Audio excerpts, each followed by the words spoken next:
زیادہ تر مرد ہوتے ہیں کہ جن میں یہ ڈیزائرز عورت سے زیادہ، ان کی خواہش ہوتی ہے کہ ہمیں ایک اور بیوی چاہیے تاکہ ہماری نگاہیں جھکیں.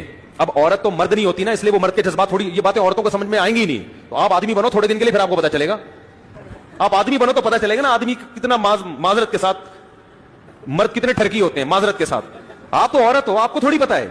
عورت کے تو بہت سارے آزار ہیں. جب اس کے بچے کی ولادت ہوتی ہے وہ شوہر سے ہم بستری کے قابل نہیں ہوتی. جب اس کو مینسز آتے ہیں وہ شوہر سے ہم بستری کے قابل نہیں ہوتی. یہ قدرت نے اس میں رکاوٹیں ڈالی ہیں. مرد کو نہ مینسز آتے ہیں، نہ اس کو نفاس کا خون آتا ہے، نہ اس کے بچے ہوتے ہیں. مرد کو اللہ نے 24 گھنٹے اس عمل کے لیے اس میں یہ قوت پیدا کی ہے کہ وہ کر سکتا ہے. عورت میں اللہ نے آزار لگا دیے اس کو. اب 40 دن اگر عورت کو خون آ رہا ہے، بلڈ آ رہا ہے بچے کی ولادت کے بعد، تو اس میں مرد کا کیا قصور ہے بھائی؟